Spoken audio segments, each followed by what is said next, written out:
I know with item one, the minutes, we don't have minutes available, so we won't consider that item. So there's one item only on the agenda. So Ms. Sproul, if you'll start, I know there was another one added, but I didn't approve that. So we'll deal with the first item only. So Ms. Gambrell, Ms. Sproul, Ms. Sims, anybody want to talk to us about the first item up? I think it's the Overton Community. Okay, is that 27? All right, can you hear me? One with the Can anybody 187 hear me? homes. I guess that's Okay, yes. I think that's the one with the 87, Hello, 187 testing, 1, 2, homes. 3, testing. Mr. Hilliard, we can hear you. Mr. Hilliard? It seems that he might not be able to hear us. Okay, can you send him a text or do we need to send him? I But he's am. I'm on. working with him. Okay, all right. Do you want to go ahead? You all want to present the first item with Overton Owner neighborhood? Beardsley reports France has had its own wave of Black Lives Matter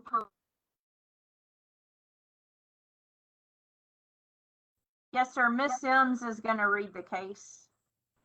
Okay, all righty. Go ahead.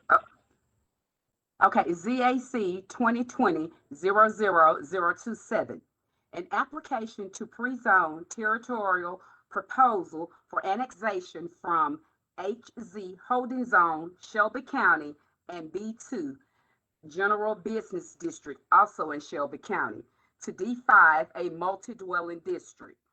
And this is filed by Jim Beatty, representing the owner, Abby Greystone, LLC, Frank Barfield, for the properties located. I can't hear. Can anyone hear me? Properties located at 7273 and 7277 Cahaba Valley Road. And the proposed use is a new 187 residential development. This proposed property is outside the city limits of Birmingham, and the city's long-range land use identifies the adjacent property as QD5, which is Qualified Multiple Dwelling District. The proposed rezoning request would be consistent with the city's long-range land use that is adjacent to the proposed rezoning request. The Overton Neighborhood Association held an executive meeting on December 4th, 2020, and voted to approve the rezoning request. The vote was 2 approved and 0 denied. This property is not located within the Northeast Framework Plan because it is outside the city limits of Birmingham. And the adjacent properties to the west of this location are in the Northeast Framework Plan. The Northeast Framework Plan area does have an active implementation committee. The co-chair, Frank Hamby of the Northeast Framework Plan Implementation Committee, reviewed the proposed rezoning request and supports this development. Staff's recommendation to ZAC: the applicant's rezoning request is consistent with the future land use plan of the adjacent properties, and staff recommends the approval of the rezoning request. The Zoning Advisory Committee met at its regular scheduled meeting on Tuesday, April 20th, 2021, to review the applicant's rezoning request and voted to recommend approval of the request with the following Q conditions. Number 1, development shall comply with the Birmingham Waterworks Board, Cahaba Valley, Lake Purdy Watershed Protection Policy. 2, all undeveloped areas abutting Lee Branch shall remain undisturbed. That is the conclusion for case ZAC 2020-00027. Thank you. Is the applicant available? Yes, sir. Mr. Chairman, this is Charlie Beavers, and I am here on behalf of the applicant, and we have several folks that are also on with us who are available to answer questions that you might have and to be a part of our presentation.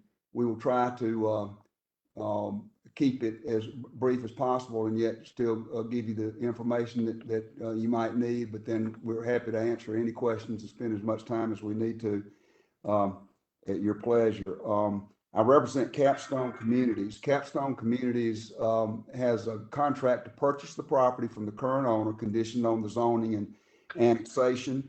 Jim Beatty is the Vice President of Development for Capstone. He is here. Also Daniel Brown and John Aiken, who are with Capstone.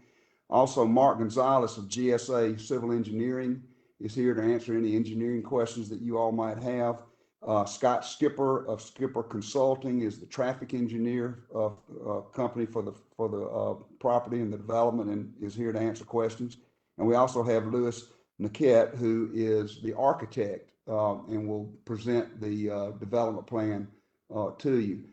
We've asked for the rezoning to allow this development, and then to come through with the annexation process, if indeed the council sees fit to grant the rezoning.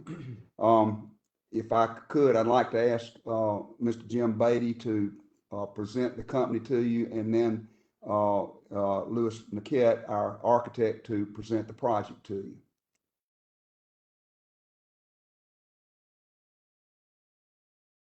Okay, well, this is Jim Beatty with Capstone. Wanted to make sure everyone could see our screen. Everyone see what we've got pulled up right now? Yes. Okay. All right, great. Well, I'll give a quick introduction to Capstone and, what it is that we're intending to do here. I did want to mention, we'll go through this presentation a little quicker than we did last night, but as you're looking through these slides, I did want to point out that each of these photos are taken from other developments that we've done across the country. So as you're seeing these cottage photos and different amenities, these are all from actual Capstone properties. Real quickly, again, thank you for your time today, and we appreciate the opportunity. We're excited about the enthusiasm and support that we've been met with so far in the city of Birmingham. We're a Birmingham-based company. Capstone's located in Office Park. We've developed across the country, and we're excited to actually bring something here to our backyard that we think the city of Birmingham and Capstone can be proud of. Again, we've developed all over the country to date, about 34 cottage communities, ranging from Oregon all the way to Florida. In Birmingham alone, we've done 2 projects. One was at the Lakeshore Foundation, and that was a nonprofit community that we built for the Wounded Warriors. And then along Sickard Hollow Road in the community, we built the Hope Cottages, and that was for Glenwood to serve adults and children with autism. So again, I touched on a little bit about our experience. One thing to point out about Capstone is we have 3 different arms. 1, we're the developers. 2, we have our own in-house property management company. So we'll manage everything we have. For this proposed project, we would have full-time, 2 full-time maintenance personnel, 2 full-time office personnel that would oversee, daily activities. So the property will remain pristine. And then finally, construction. We build our own communities. So we develop, we manage, and we construct these ourselves here out of Birmingham. So the big question, that's kind of been raised is, why Birmingham? Why now? This particular area, 280, seeing tremendous growth. The rents are really high in this area, and the occupancy is really high. So that's just a clear indication that there is another option needed, and we're hoping to fill that by developing this, as was mentioned by Ms. Sims, 187 unit cottage and townhome community, which I'll let Louis talk to in a minute in more detail. But coming out of COVID, these are a new option for people that may want to rent a home but have the flexibility of a renter. And so this provides them with that home without the maintenance, gives them a backyard that they can grill, read, throw a baseball, just whatever they want to do outside without having someone above or below them in a traditional 3-story walk up. So again, it's really, again, just to mention COVID, I hate to say that, but I think it's really shined a bright light on people working from home, spending more time at home. They're starting to really pay more attention to, okay, where is it that I really want to be? And this gives them a lot of flexibility for someone that may have to work a lot more from home. And our target demographic here is pretty broad. I touched on a little bit about those who may want to own a home with the flexibility. It's great for young professionals who may have lived in a community in college similar to Capstone with all the amenities and the maintenance and the management team. Families moving to Birmingham that may not know where they want to settle yet if they choose to purchase. Empty nesters who may be looking to get out of the current home they're in because maybe the maintenance has gotten too much for them, but they still can have their own private cottage or townhome with that flexibility and, you know, without the maintenance. And then finally, people that are renovating, like the Greystone or the Brook Island people nearby, give them a place where they can move into without having to move into a 3-story walk-up. You know, I know Charlie mentioned the team, and this is just who all we've got, you know, with us today. And again, I'll turn it over to Lewis in just a moment. But again, we've got Mark Gonzalez here, and we've got Skipper Consulting to talk about traffic. And then finally, before I turn it over to Lewis, these are just a few of the headlines that you may have seen to date about this. Call it build for rent is what some people call it. It's really a horizontal apartment community, but the demand is really high. There's a need. People are renting by choice today. And I think this is going to offer, you know, the city of Birmingham something they can really be proud of. You know, not only will it put them on the map, but it's really going to give a segment that may have been ignored in the past, you know, exactly what they've been looking for. So with that, I'll turn it over to Lewis. He can talk a little bit about the location and the product itself. Thank you, Jim. I'm going to start by touching on the overall location and the adjacencies. Then we'll zoom in and talk about the site plan itself, and then view a fly through of general character of what we're accomplishing that we've prepared for a similar project. And then finally show you the designs of the actual cottages and townhouses that we're proposing. This slide shows you the general area. In the upper right corner, you see the site location with the adjacencies to commercial, Highway 119 and 280. We go to the next slide. As we zoom in a little bit, you can see the immediate adjacencies, apartments across the street, the Greystone neighborhood with a significant 1,000+ foot natural buffer, both horizontally and vertically of a number of feet as well. And then nicely situated to where it can be walkable to the commercial at Tattersall Park. A big part of creating long valued, thriving rental communities, as we've learned over many years of helping create them around the country, is that they have access to commercial within a 5-minute range. Ideally, they are walkable to commercial choices, as this project will be over time, and that they are surrounded by other multifamily choices. In this case, as we're providing cottages and townhouses, being adjacent to more conventional choices of rental as well as for sale product creates a thriving environment of choice. And then finally, sprinkling in that unique character that creates that pride and identity. So it's not just another Me Too kind of place. If you zoom in to the site, you can see we lay it out to have the look and the feel of a neighborhood with streetscapes of angled parking, sidewalks, street trees, street lamps, front porches on these cottages and townhouses that front those streetscapes. And then we create views, vistas, alignments, and pedestrian connections so that no matter how you're flowing through the community, you're seeing something pleasant, and you have a walkable access to the common areas of the clubhouse, and then walkable access off-site to connect down the street. We're only 300 feet separated from the improved areas of the St. Vincent's 119. So as that continues to complete down 119, that walkability will be enhanced. This is a fly-through. Go ahead and start that. And it's showing you of a different project. So it's not the exact site plan, but the general character of the community is the same. It's made up of attached townhouses, duplex cottages, and standalone cottages, both 1-story and 2-story, that are made up of 1, 2, and 3 bedroom unit choices. They're arranged around pocket parks, pedestrian pathways with alleyways that cut through some units over carriage houses.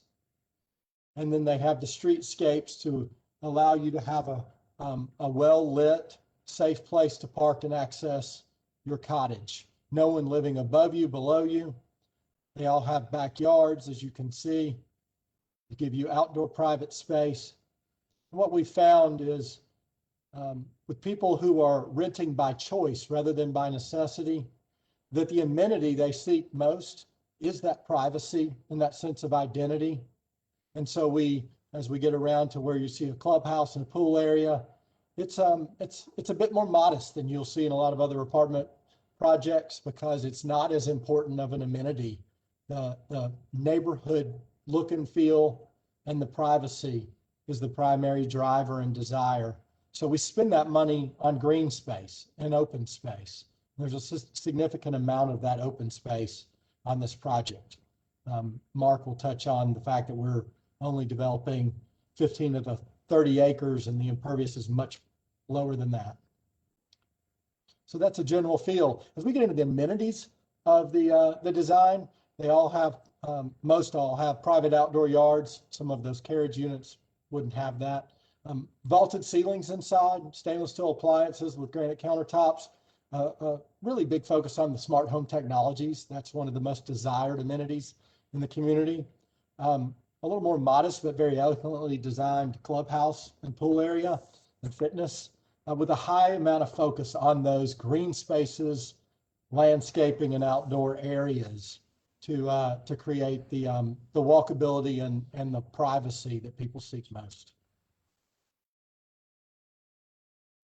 This is, we'll roll through a few of the unit plans to give you a feel of what the cottages look like. This is a 2-bedroom cottage.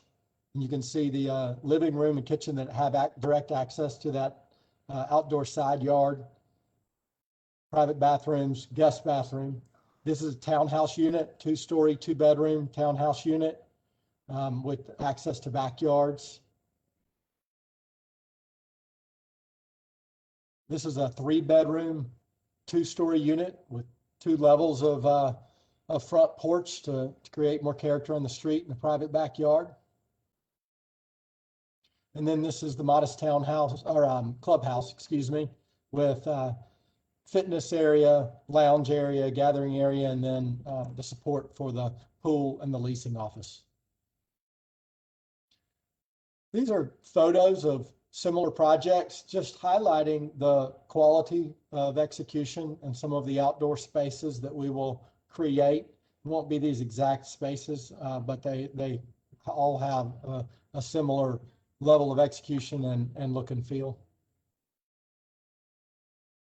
And then this is zooming into the cottages. These were really still under construction. A few recently completed up in Huntsville of this very same exact product type. You can see the outdoor yards that are private. We have the crushed stone and the AstroTurf kind of yards to keep low maintenance, so no one has to get in there to cut their grass. But you can see it's easy to maintain, easy for them to add extra amenities. And then you can see how nice and light and airy and flowing the indoor spaces are and how much more of a feel comes with multiple walls of windows that you don't get in a normal apartment type unit. And then with that, I'm going to turn it over to Mark Gonzalez to walk you through some of the site planning items. All right, I'm Mark Gonzalez, civil engineer, Gonzalez Franklin Associates. Lewis already alluded to it, but one of the things that's very interesting about this product, that while we have a lot going on in this project, we got a lot of open space in this product too. The whole site is 29.9 acres. Of that 29.9 acres, we're only going to develop the area west of the stream, and that's 14.4 acres. In the area that you're seeing on the screen right now, that you're looking at right now, only 8.3 acres of that is impervious. The rest of that 6.1 acres is pervious. It's green space that's been dispersed throughout the property. And what it is it doesn't show up quite as much as when you have large clumped areas, but in creating these private spaces, we've got lots of green areas that are in this. If you take a look at the overall development, all 30 acres versus what we're doing, We're less than 25%. We're changing the impervious area of this 30 acres less than 25% than what it was. One of the things I would like to mention is that we are requesting a D5 rezone or a zoning for this. We aren't going to request any variances for this. We believe we are in compliance with what we're asking for. One of the big issues, there's two big issues, and Daryl Skipper and family are off this week, so I'm going to try my best to address the traffic as a part of what I talked to you about today too. But one of the real big issues that we heard from the community when we were going in front of the community was the stream that we have running through the development on the backside, the blue that you see.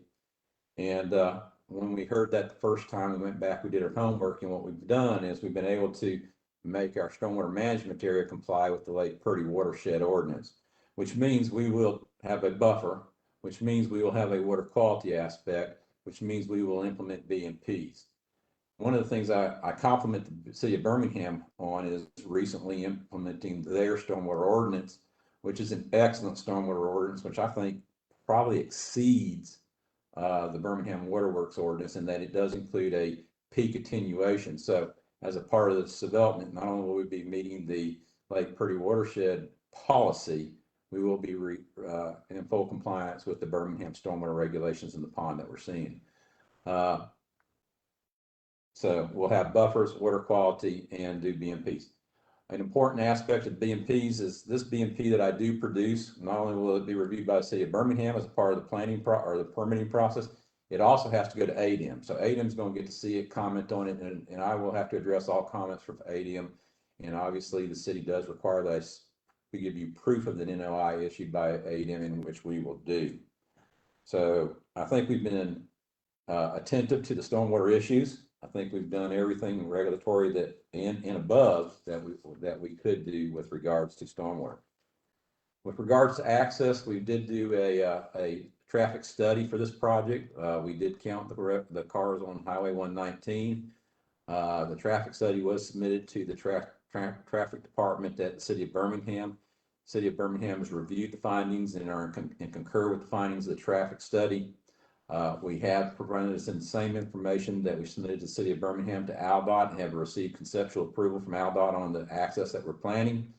The primary findings of the study were we had to add a left-hand turn lane into Highway 119 and a right-hand turn lane. What that did for us was it allowed us to take our traffic that's trying to get into our development off of 119 in a manner that the traffic on 119 is not impeded by what we're doing with this development. So from an engineering standpoint, I kind of blew through a lot of stuff. If anybody's got any questions, I'll try and answer the direct questions, but that's to Jim, I think. Yeah. Well, again, like we mentioned, we appreciate your time and we appreciate the enthusiasm and support that we've received all the way throughout the process, from working with staff to the framework committee, the Overton Neighborhood Committee, last night's ZAC. And we really do, we feel like, this is going to provide, an option for those who may not have had an option before, and that's to have your own home, but still have the flexibility of a renter without all the maintenance and upkeep. So we're really excited about this, and we're excited to be back in Birmingham working on this project. So we'll open it up. Hey, let me ask you a quick question. What's your range? What's the cost range? I don't know, did you mention that earlier? You could, or your price point?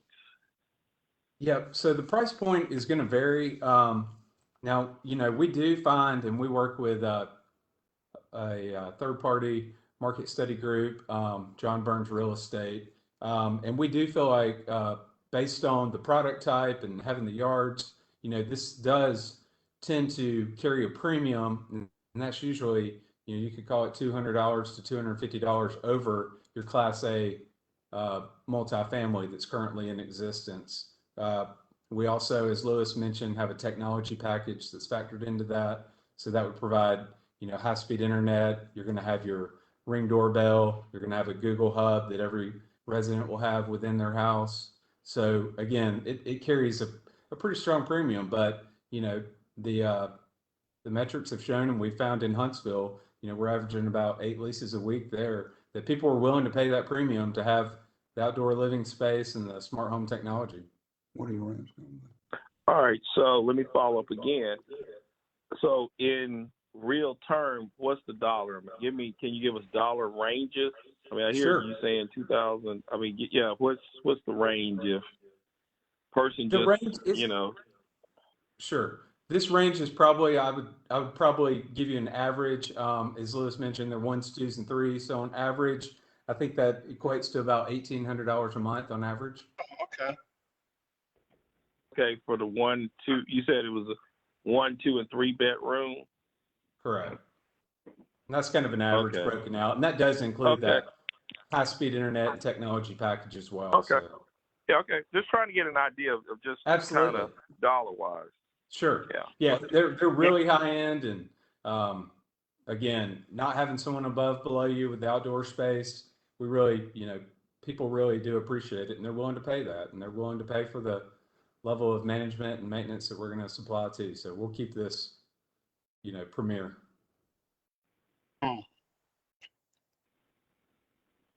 Okay. Ms. Abbott, Mr. Hilliard. Yes, thank you, Mr. Chairman. I wanted to ask several questions, actually. First, can you explain once again, go back to the drawing that shows how you're not going to have any impact on traffic on 119?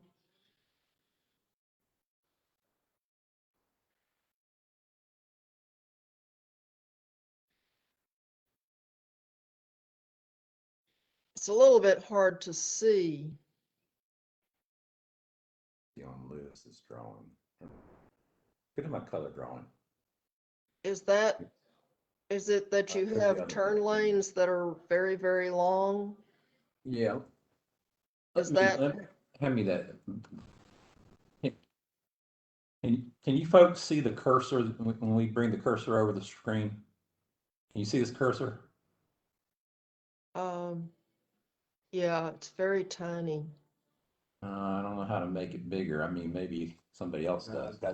Counselor Abbott? Yeah. I was going to mention that if you use your cursor and scroll over to the left, there is a zoom option where you can actually zoom into the drawing. You see the Zoom for little her? plus sign? Okay. You could probably speak. Yes, I Alright. see. I'm zooming in. So All right, once this again, That helps a the, lot.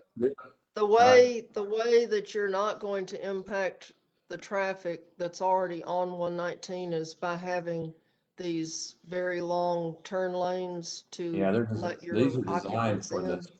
Yes, ma'am. This is the left turn lane that we're adding, okay? The through lane stays over here. I'll see if I can do this where it's hard for me to control the screen. But the through lane stays where are we? Right here. And then we provide we move this right turn lane over. This goes into the apartment complex over here, but we move all the traffic over, the through traffic here, so they're unimpeded by our people that are headed our direction. They come into this left turn lane. They will queue here and wait here, and then they can turn and come into here. And then for the other people that are headed towards the Leeds area that might be coming from 280 to us, this turn lane here, we're adding to the side right through here and bringing them in here. And what we've done is we've made this a very efficient driveway configuration where people can get off all the way up into here before they have to slow down and stop. We will stop them here because this will be gated here and we will be gated here. We pull this gate back so they can get over all the way to here or get all the way over here. So, you know, the fundamentals of how we keep Highway 119 flowing is we get our traffic off in the right turn lane and get our traffic off in the left turn lane and have a very efficient non-confusing throat for our driveway. Okay, and you've got one way in, one way out. Is there a traffic signal there? No, ma'am.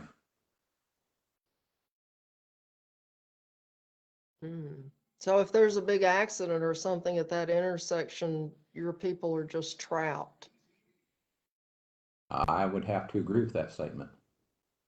Yeah, well, if I was going to live there, that would be a concern of mine. Okay. Well, they do have, Councilor Abbott, they do have, you know, a median access there where, you know, you do have two ways in and out right next to it there. It'd have to be a pretty significant thing to block the whole access, but, If there was an accident right there, these guys would be stuck and be stuck. Yeah. There's no question about that. That could happen today for these folks today. It is a possibility. But except for the extraordinary situations like what we're talking about, we have a very effective driveway to get us in and out, and a safe driveway to get us in and out. and this has been vetted out, with city's traffic engineering and also with AlDOT. Yeah, it's just something I observed. You Yeah. know, it's certainly not a deal killer. Then I wanted to ask about the actual structures. These are going to be I thought single-family detached houses, but it looks like a lot of them are attached to each other. So can you show some pictures of the ones that are attached to each other? Which actually seems to be the majority of them seem to be attached rather than detached. We're getting those up now. So what's interesting is that top left photograph. It's hard to tell, but that's actually a duplex. You're seeing one porch at one end, and there's a mirror on the far end of that, which is the porch into the other unit. So it kind of feels like one larger house, but it's broken into multiple units. And so a number of the units, if we went back to the site plan, are those duplexes. This middle photograph, yeah, so you can start to see some of these duplexes that are the clay colored or brown colored grouped houses would be just like that photograph that you just saw. And then some of those, you see the end elevation of it. And if we go back to those pictures, it would be the one in the middle on the top is actually a duplex that also faces the opposite direction, but this is the one side entrance of it as well. So it feels like it's a single family, but we're gaining some efficiencies that come with tying them together. We showed you a rendering of just two of the townhouses put together. If you will go to that elevation. So these are just two together in a duplex format. And you are correct that in quite a few situations, instead of just two, we might have four, or I think up to five in a grouping. And it's similar to what, for instance, we've built in the Gladstone community, which is, I guess, closer to Euclid Avenue and in that area of Birmingham, which is another townhouse project where we would group multiple units and make it feel like an attractive single building, but it's not enormous. They're not strung out into 12 units or some really large unending building. We try to keep the scale appropriate. Okay, and how wide are these units? They vary. These townhouses are 16 feet wide, just like we do in Gladstone. The cottages are all 30 feet wide and different lengths depending on how we gang them as 1 or 2 bedroom units, but they are in that 25 to 30 foot width of a cottage frontage, accurate to those photographs that we showed. Okay. Okay, just wanted to get a better feel for what we're approving. So they have the ones that are 16 feet wide, they have little teeny tiny backyards all fenced off from each other? They do in that site plan. I think you can see the yards. Let's see. You might have to zoom in a little bit, but the yellow squares behind the blue bars in the middle, as well as around the perimeter, are those private backyards. And so they are intimate, but you get private space. And it's similar to what we provided at the Gladstone project in Birmingham as well. And those were for sale units and these are for rent, but it's really the same unit type. And so we found that it's attractive in both offerings. Okay, thank you. But those are my questions, Mr. Chairman. Thank you. Okay. Yes, sir. All righty. Yes, sir, Yes, Mr. sir. Chairman. Councilor Hilliard, what's your time limit upon completion of this project?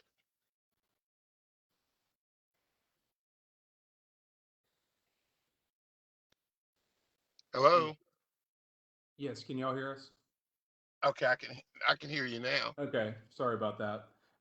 So we traditionally, I think right now we're scheduled to try to close sometime September, October, and then we usually allow ourselves about 12 months to delivery of first units. Hopefully we can accomplish that, in a shorter, span of time. But, these would probably, if we can close, in the fall, deliver probably, call it, October of 22. Well, very impressive. I like the look of the units, and I'm a real estate broker, so I tend to pay a lot of details to this, and they look extremely nice. I'm sure you have a waiting list, and I'd love to send you referrals. That's all, Mr. Chairman. I'm satisfied. Thank you, Councilman. Thank you. Okay. All right. Well, cool. All right. Was there a motion? You already move forward on Yes, this? Mr. Chairman, I'd like to make a motion that we move this forward to the full council. Can I ask a question real quick? Who is this, Mr. Gambrell? This is Tim Gambrell, yes, sir. Okay. Yes, sir. Okay. I can hear you. Um, Okay. Yes, sir. I just wanted to make sure that, are we considering both the rezoning as well as the annexation portion of this? Yeah, before I thought was the rezoning. Okay. Where's the annexation? Well, so, and I don't know if we want to get too deep into it, but yeah, the way this case is working is this is sort of a pre-zoning, which so the zoning would apply if the property is annexed into the city within 100 days of the pre-zoning taking effect at the council meeting. And so, that's a little twist to this. I just wanted to make sure that everybody understood that, this is what we're calling pre-zoning. And so the applicant, if successful with their zoning case in 4 weeks or so, would come back with a subsequent request to annex the property into the city. And they would have 180 days to accomplish that annexation. And once the annexation is approved, then the zoning would be finalized and would take effect. So I just wanted to make sure that everybody understood that. And if we need to come back to a subsequent P&Z meeting to discuss the annexation, I imagine we can do that. I would recommend that. Okay. I just wanted to make sure that we were all on the same page on that, and we can definitely come back to the next P&Z meeting or at the right time, as determined by, I guess, the city attorney's office and the applicant. Okay, yeah, this is only for the annexation. That's the only item that's before us. You mean the zoning? The zoning. The zoning, I'm sorry. I'm sorry, not the annexation, but the zoning. The only piece is the zoning Yes, sir. piece. Okay. All right. So we had a motion. Is there a second? So I'll second it. So, all right. So all in favor say aye. Aye. Okay. All right. That item advances to the council. Let me ask you, Mr. Gambrell, today is Wednesday. Can you have this ready for Tuesday? For us to set the public hearing on Tuesday? No, we'll submit the item next Wednesday for the following Tuesday. Mr. Chairman? Yes, ma'am. Regarding the annexation, us approving this zoning is certainly moot if the property isn't annexed into the city of Birmingham. I guess I'm a little bit at a loss to understand why we're not considering both in this committee, because there's no point in rezoning it if it's not in the city of Birmingham. So they're kind of Well, if there hand was in an hand. annexation to come. Well, if there was an annexation, where's that information? Yeah, well, I'm just saying, why are we not seeing this as a package deal? Because it is a package deal. I understand that. Ms. Well, Hold on, Mr. Ms. Mr. Council Abbott, Mr. you're right, but what was presented was the rezoning, correct? Yeah, that's all we're seeing right now, but Okay, so, it seems a little odd to me, and since we have a second one that's the same kind of thing, it seems for the next one, we should hear everything together. well, no, I think the second one is different. And that one made it to the agenda late, so we're not hearing item number 2. Here's what I think. Mr. Gambrell, we'll pass this one today and if it's not going to the agenda until a week from Tuesday, you have, probably about 10 days to come back with an item dealing with the annexation, just so that we have all the information. I just want, we won't submit the information. We can have a special meeting if it's dealing with the annexation, but we don't have that information before us, Ms. Abbott. That's why we wouldn't blindly just consider it. Oh, yeah, I understand that. Yeah. I guess I'm asking the staff why we don't put it, create a package deal, because the rezoning means nothing if we don't if we don't annex the property. We're just wasting our time. That's right. So yeah, So, we could do that in the here's- future if there are future cases like that. We'd be happy to do that. I think there were some, we had to check with OCA to make sure that that was okay. And we kind of got that answer late yesterday.